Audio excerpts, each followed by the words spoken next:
Livro Carta Aberta aos Católicos Perplexos, Monsenhor Marcel Lefebvre. 6. Batismo, matrimônio, Eucaristia, Crisma.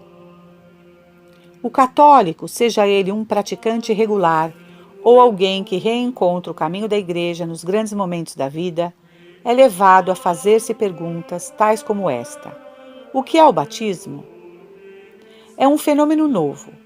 Não há muito tempo, qualquer um sabia responder, e, ademais, ninguém lhe perguntava. O primeiro efeito do batismo é a remissão do pecado original. Isso se sabia e era transmitido de pai para filho e de mãe para filha. Mas eis que não se fala mais disso em parte alguma.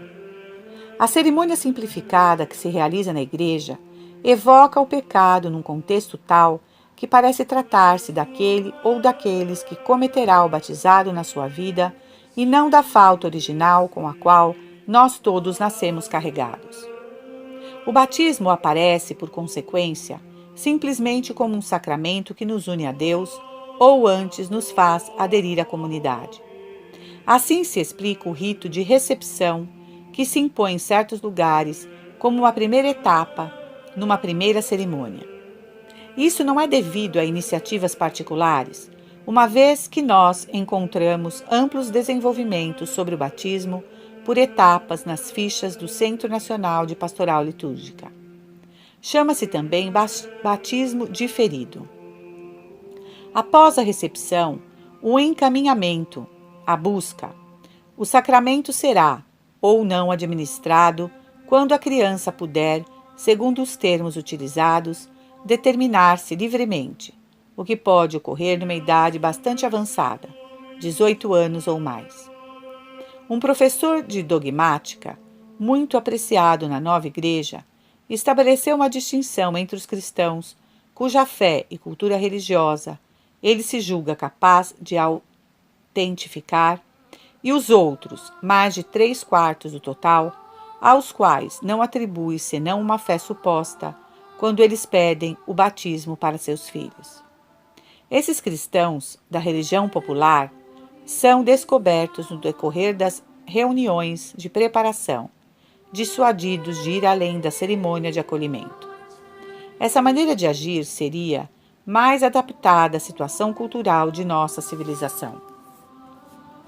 Recentemente, devendo um pároco da região de Somme inscrever 2 crianças para a primeira comunhão, exigiu as certidões de batismo que lhe foram enviadas pela paróquia de origem da família.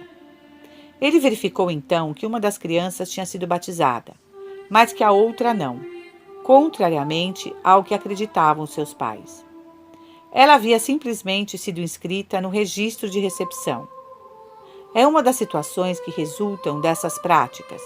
O que se dá é efetivamente um simulacro de batismo, que os fiéis tomam de boa fé pelo verdadeiro sacramento. Que tudo isso os desconcerte é bem compreensível. Vocês devem também fazer frente a uma argumentação espiciosa, que figura, mesmo nos boletins paroquiais, geralmente sobre a forma de sugestões de testemunhos assinados por nomes fictícios, ou seja, anônimos. Lemos num deles que Alan e Eveline declaram: o batismo não é um rito mágico que apagaria por milagre qualquer pecado original. Nós cremos que a salvação é total, gratuita e para todos. Deus escolheu todos os homens no seu amor, não importa com que condição, ou antes sem condição. Para nós, fazer-se batizar é decidir mudar de vida. É um compromisso pessoal que ninguém pode assumir em seu lugar. É uma decisão consciente que supõe uma instrução prévia e etc. Quantos erros monstruosos em poucas linhas! Elas tendem a justificar outro método, a supressão do batismo das criancinhas. É ainda mais um alinhamento com os protestantes, com desprezo do ensinamento da Igreja desde as origens, como escrevia Santo Agostinho no final do século IV.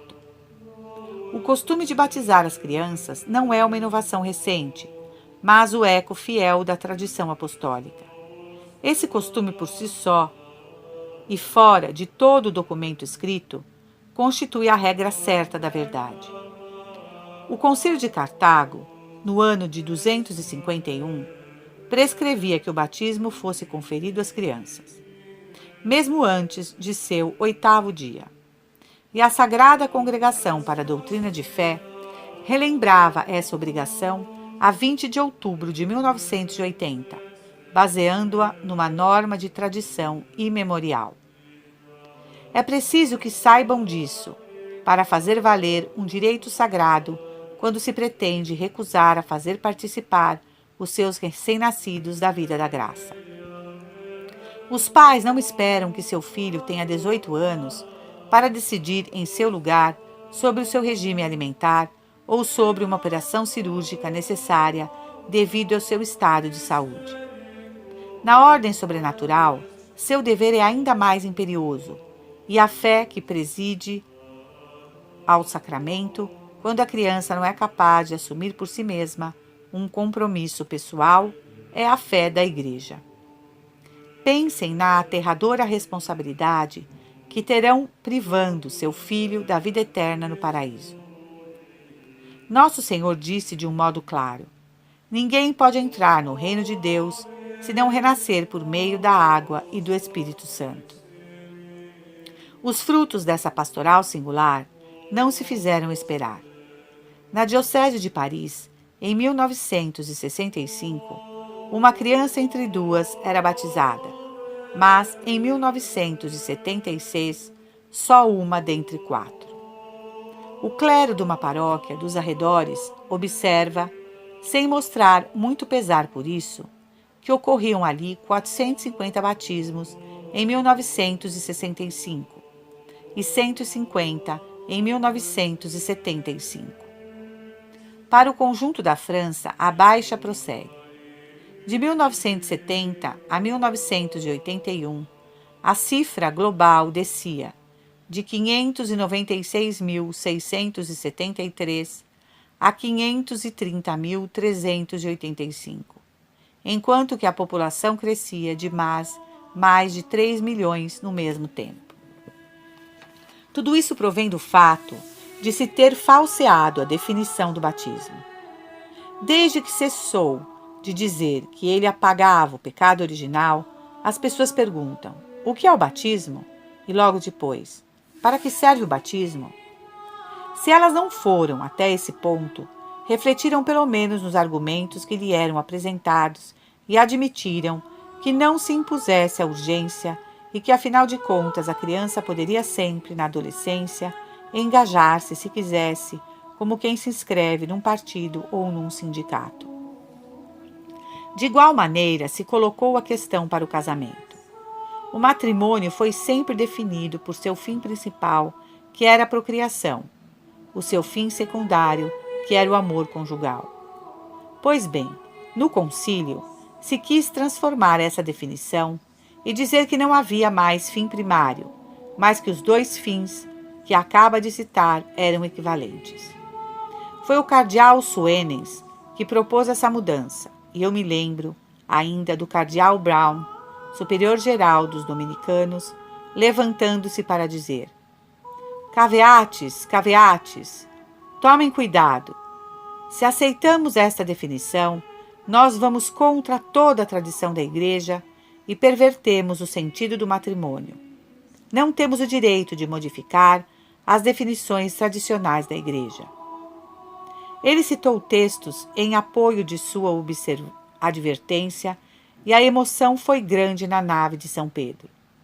O Santo Padre pediu ao cardeal Suenens que moderasse os termos que tinha empregado e mesmo os mudasse. A Constituição Pastoral, Gaudium et Spes, contém mais de uma passagem ambígua, na qual o aceno é posto na procriação, sem subestimar por isso os outros fins do matrimônio. O verbo latino postabere permite traduzir, sem colocar em segundo plano os outros fins do casamento, o que significaria pôr todos no mesmo plano. É assim que se quer entendê-lo hoje em dia.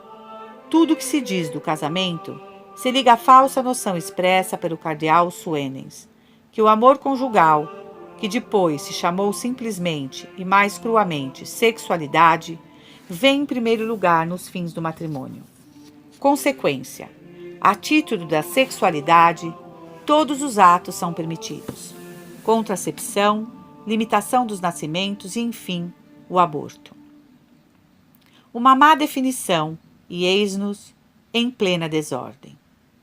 A Igreja, em sua liturgia tradicional, faz o padre dizer: Senhor, assisti em vossa bondade as instituições que vós estabelecestes para a propagação do gênero humano. Ela escolheu a passagem da Epístola de São Paulo aos Efésios, que precisa os deveres dos esposos, fazendo de suas relações recíprocas uma imagem das relações que unem Cristo e sua Igreja. Muito frequentemente, os próprios esposos são convidados a compor a sua missa, sem mesmo serem obrigados a escolher a epístola nos livros santos, substituindo-a por um texto profano, tomando uma passagem do Evangelho sem relação com o sacramento recebido.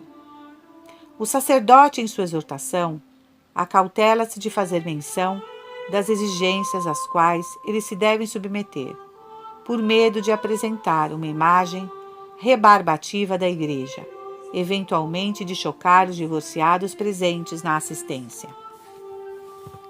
Como para o batismo fizeram-se experiências de casamento por etapas ou casamentos não sacramentais que escandalizam os católicos.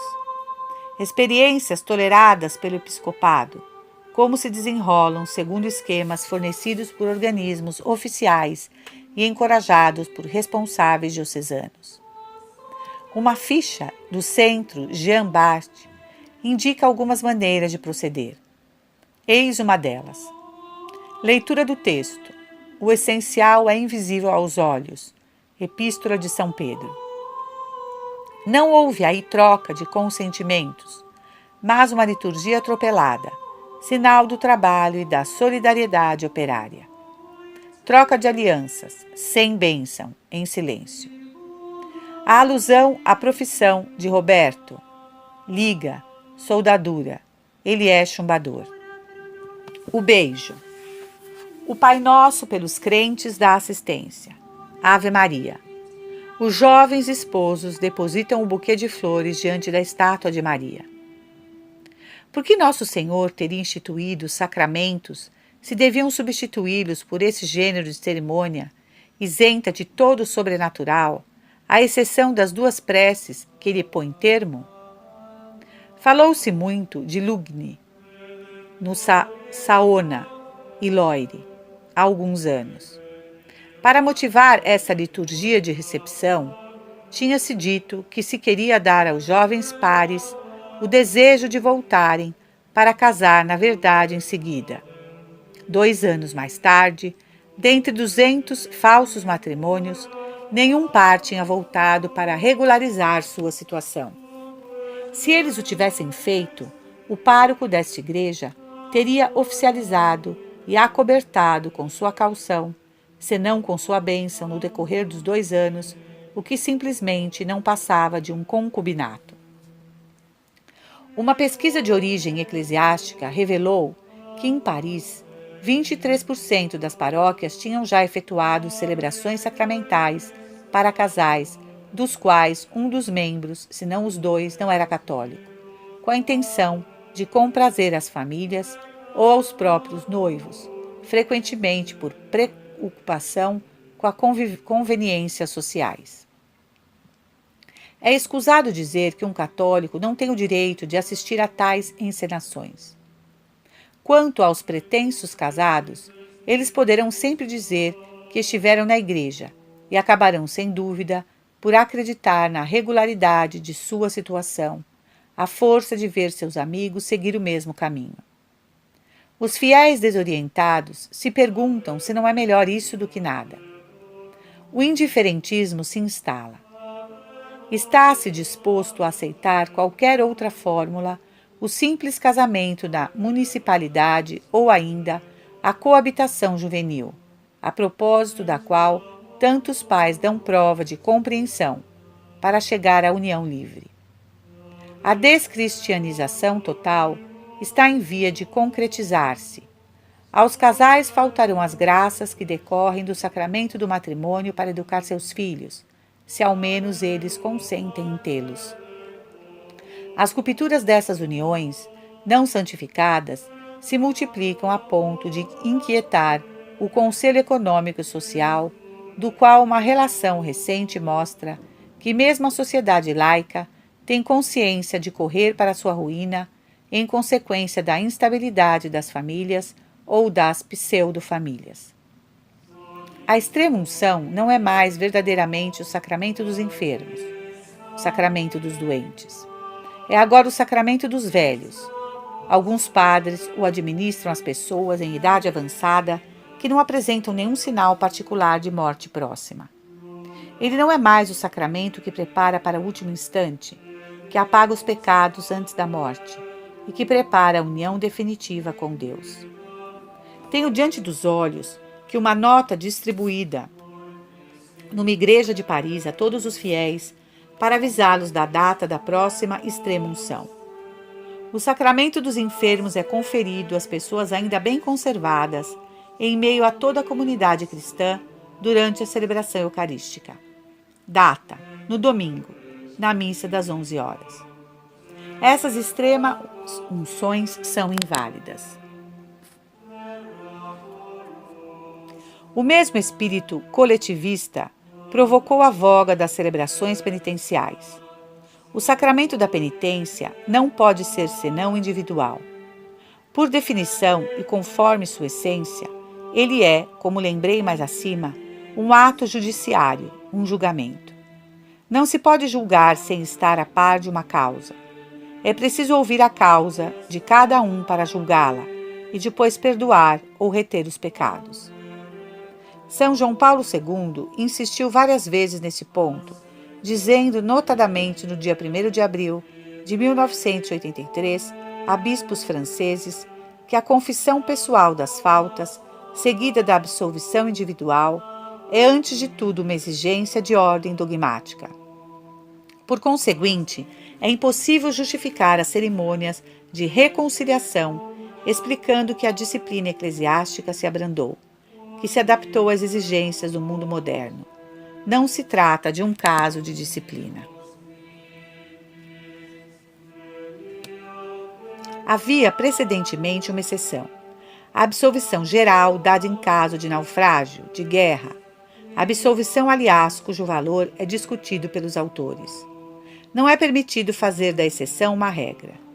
Se se consultam as atas da Sé Apostólica, verifica-se as expressões seguintes, tanto nos lábios de Paulo VI, como nos de João Paulo II, em diversas ocasiões.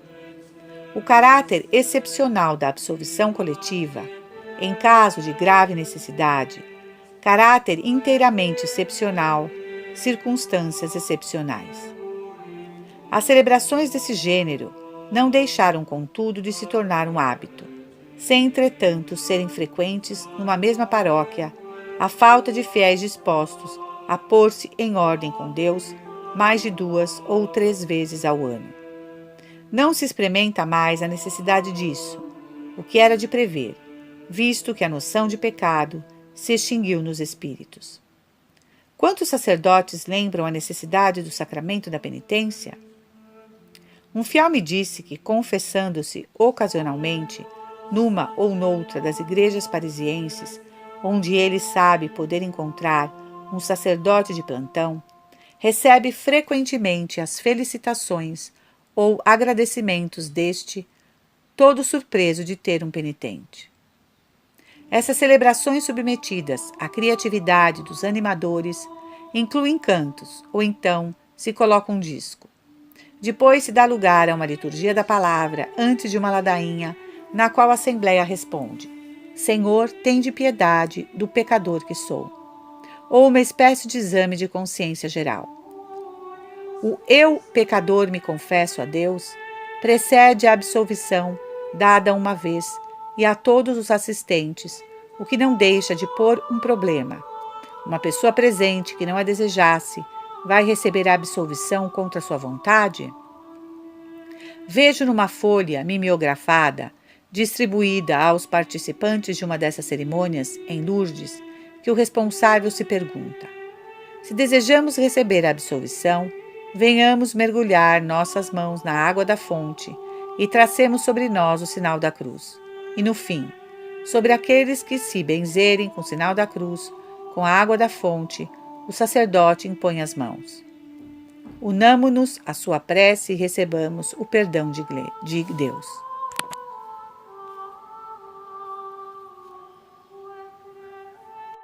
Um jornal católico inglês, The Universe, fazia-se há alguns anos o defensor de uma operação lançada por 2 bispos e que consistia em reaproximar da igreja os fiéis que tinham há muito tempo abandonado a prática religiosa.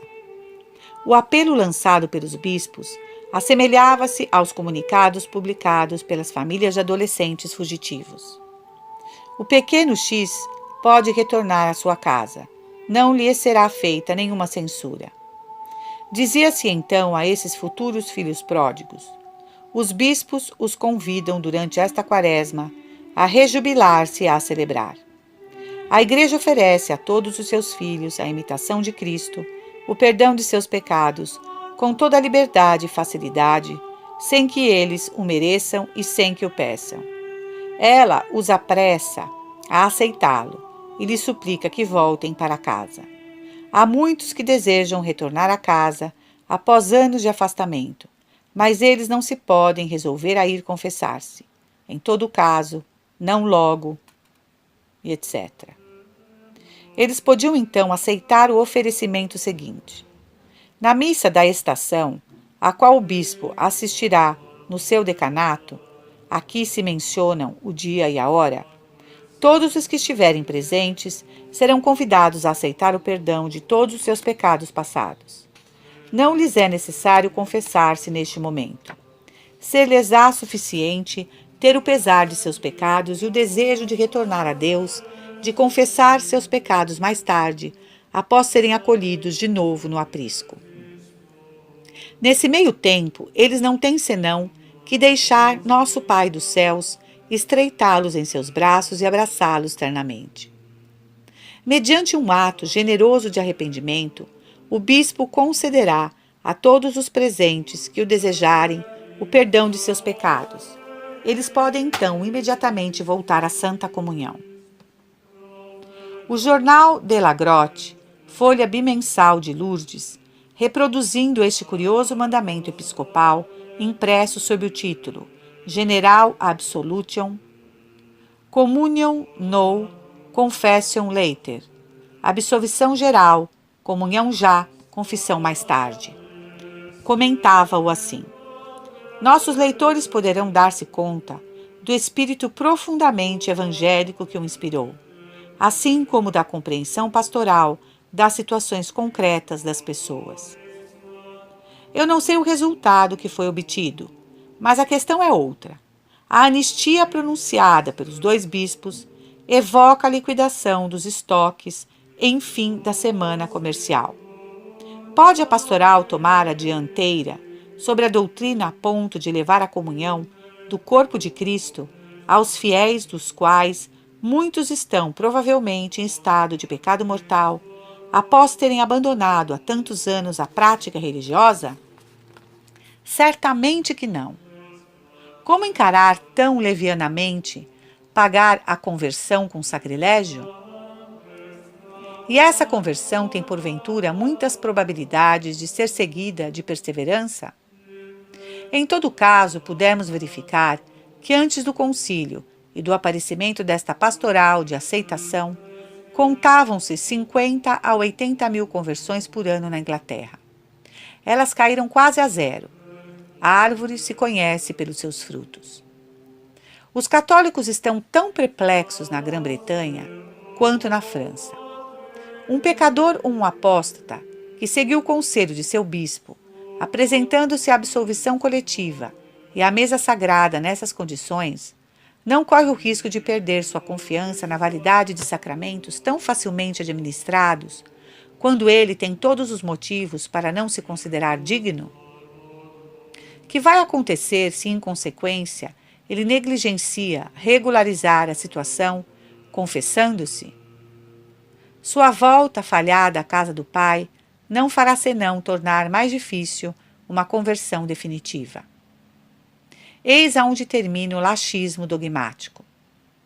Nas cerimônias penitenciais que se praticam de um modo menos extravagante, em nossas paróquias, com certeza tem o católico de estar verdadeiramente perdoado?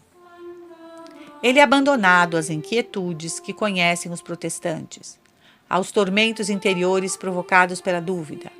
Certamente não ganhou com a troca. Se a coisa é má no plano da validade, ela também o é no plano psicológico. Assim, que absurdo conceder perdões coletivos, a não ser que para as pessoas que têm pecados graves se confessassem em seguida. Elas não vão se designar diante de outras como tendo pecados graves na consciência, é evidente. É como se o segredo da confissão fosse violado. Deve-se acrescentar que o fiel que comungar após a absolvição coletiva não verá mais a necessidade de se apresentar de novo ao tribunal da penitência, e isso se compreende. As cerimônias de reconciliação não se somam à confissão auricular, elas a eliminam e a suplantam. Está-se a caminho do desaparecimento do sacramento da penitência, instituído como 6 outros por Nosso Senhor mesmo. Nenhuma preocupação pastoral poderia justificá-lo. Para que um sacramento seja válido, é preciso a matéria, a forma e a intenção. Isso nem mesmo o Papa pode mudar. A matéria é de instituição divina. O Papa não pode dizer: amanhã se usará o álcool para batizar as crianças ou o leite. Ele não pode também mudar essencialmente a forma. Há palavras essenciais. Por exemplo, não se pode dizer: eu te batizo em nome de Deus, pois o próprio Cristo fixou a fórmula: vos batizareis em nome do Padre e do Filho e do Espírito Santo. O sacramento da crisma é igualmente mal administrado.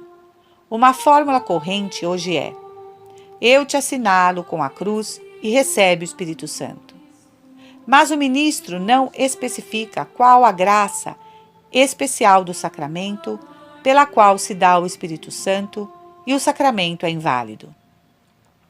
Por isso eu respondo sempre aos pedidos dos pais que têm uma dúvida sobre a validade da crisma recebida por seus filhos ou que temem fazê-la administrar-lhe de uma maneira inválida, vendo o que sucede em torno deles.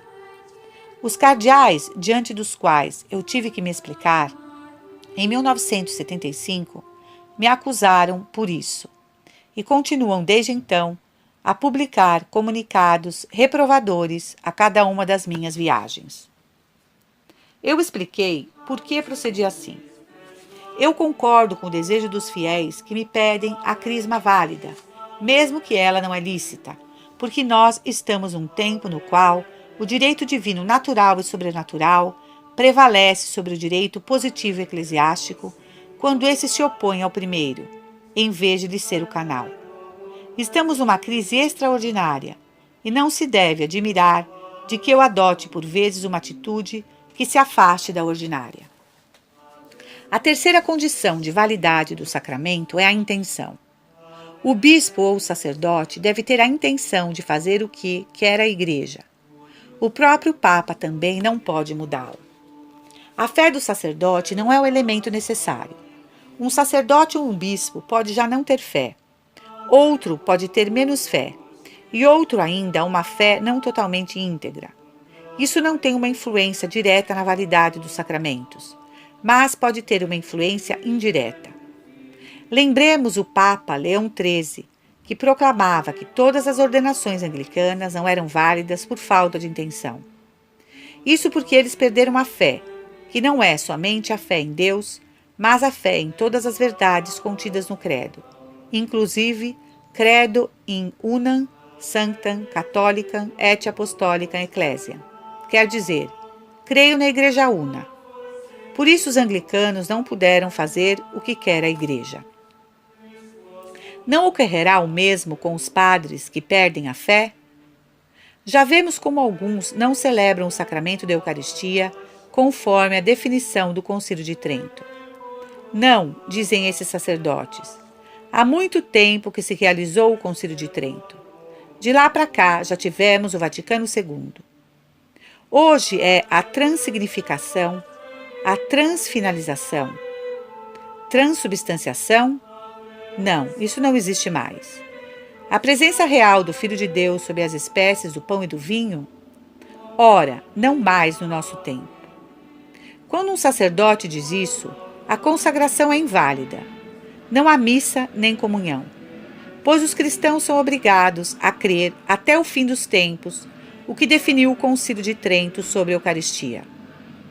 Podem se tornar mais explícitos os termos de um dogma, porém não se podem mudar, isto é impossível.